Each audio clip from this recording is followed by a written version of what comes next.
While so many things have changed for our people over the years, the one aspect which remains the same is the inability to think out of pure rationality for the Rusin people.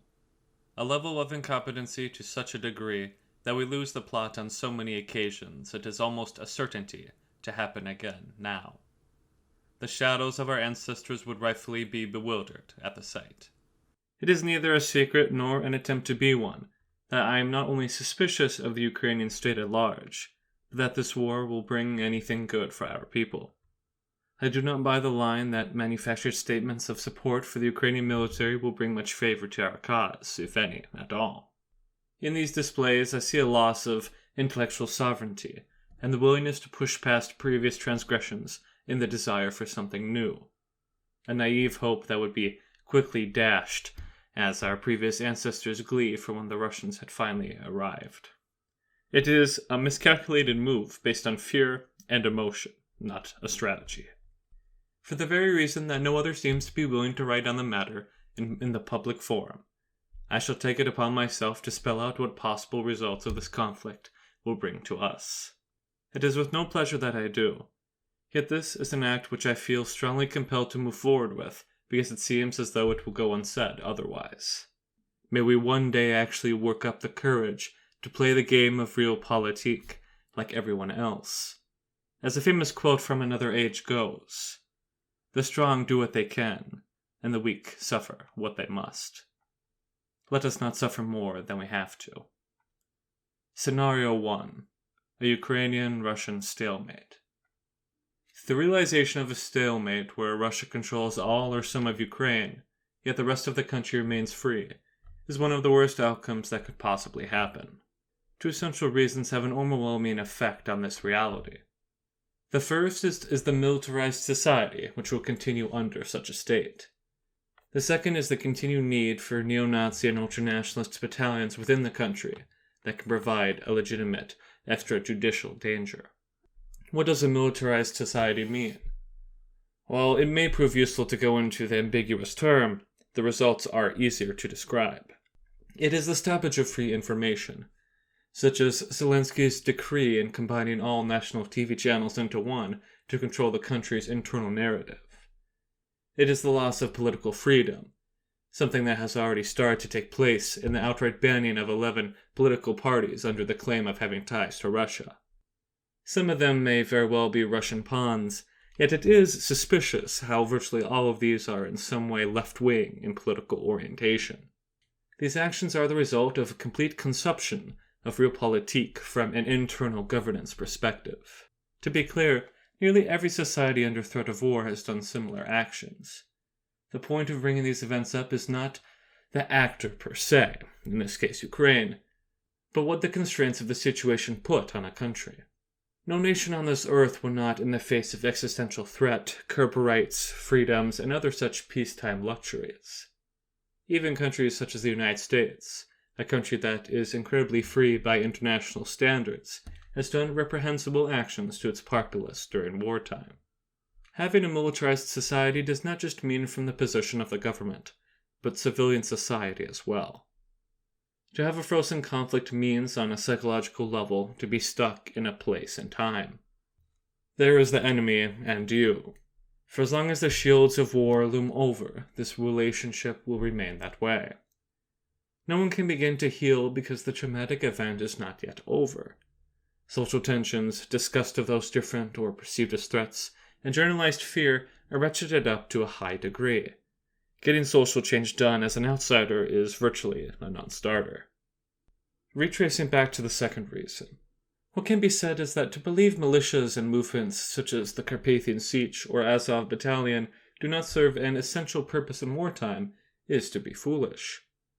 Not only do they give the ability to keep the government's hands clean of potential war crimes that would otherwise be committed by the regular military, but they also serve as a more ferocious, ideologically driven force to be used against the enemy and a revolting populace.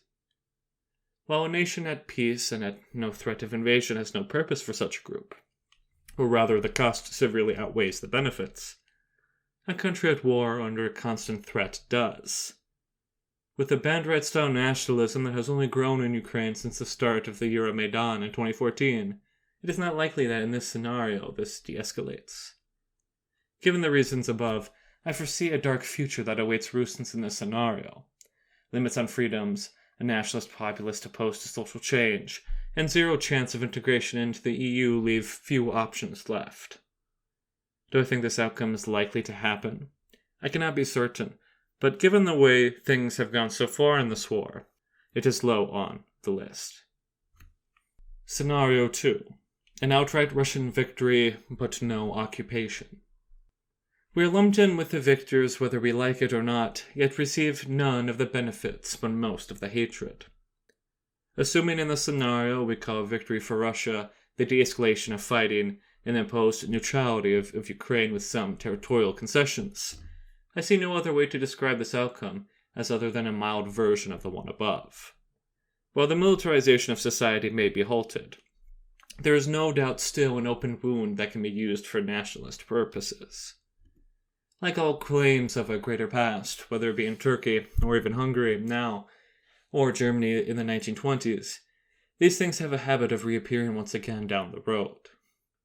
This outcome may kick it down the road a few years or decades, but it's hard to believe those in Western Ukraine will forever be alright with it.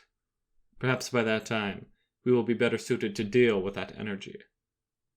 This scenario brings up an interesting realpolitik question that links greatly to the next one. Would allying with Russia in this case be worth it? And frankly, any scenario, I don't think this is a good option. But ask those of our readership who actually do have a pro-Russian perspective for a serious response. Do you realize for this position to be of any use, then Russia must go ahead and conquer the entire country? Otherwise, we will be left out to dry like all the other times we were foolish enough to align ourselves with them. Under most circumstances, this action would lead to complete disaster. You do not think we are so important that recognizing Rusyns or their autonomy will be a central issue in negotiations, do you? Speaking of which, Scenario 3. A complete Russian occupation. This, my brothers and sisters, is where what is not said meets the public. Say what one will about the corruption of the Russian state, the effects of Zakarpattia being effectively shut off from the rest of Carpathian Rus in the short term, or a laundry list of other such things. One thing can be reasonably said for certain. The Ukrainization of our people will be stopped should such an outcome occur. Whether this utter propaganda in the form of an autonomous republic heralded by a certain idiot, or other such things ever come to fruition, it is a point that should be said openly. Whether your opinion on how likely this can be done without Russian help also influences how favorably you see the scenario. On the downside, we will likely once again see a policy of soft Russification. My opinion on which one is harder to manage will remain private, but analyzing this and being truthful about the negatives is important as well. Many negatives and unknowns come from this outcome. They're just simply less violent and extreme than many others. Like I've said elsewhere, there's no good results here for us. It is hoping for one slightly less garbage option from a pile of them. To return to realpolitik for a moment, I find this outcome to be the most unlikely of them all. Regardless of the propaganda, the Russians do not seem to be interested in taking any part of Western Ukraine. Instead, they seem at least for now to be focused on the former Novorossiya and taking Kiev.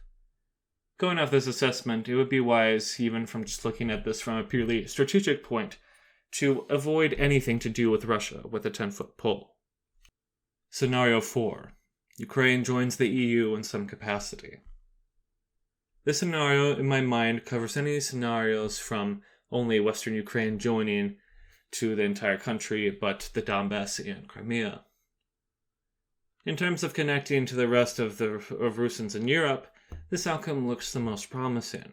I have my doubts about the recognition of Rusyns in Subcarpathia as a prerequisite for joining the EU. However, the realization of joining may prove to have good consequences. This sense of optimism is in large part because of the multicultural attitude of the European Union.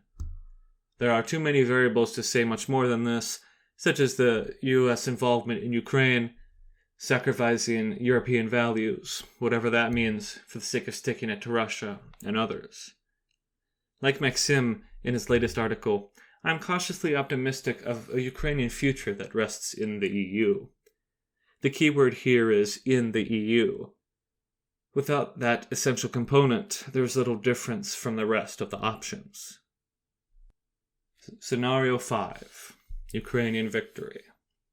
Except for perhaps an increased sense of nationalism but less militarization, there seems to be, at least in the case of Rusins, much difference between this and the other Ukrainian loss scenarios above. Of course, there is a major difference in the future of the state itself, but the general feeling will not be much different. The problem of Russia and Ukraine being in conflict will not go away because of a single loss. It will be back, it is just a question of when.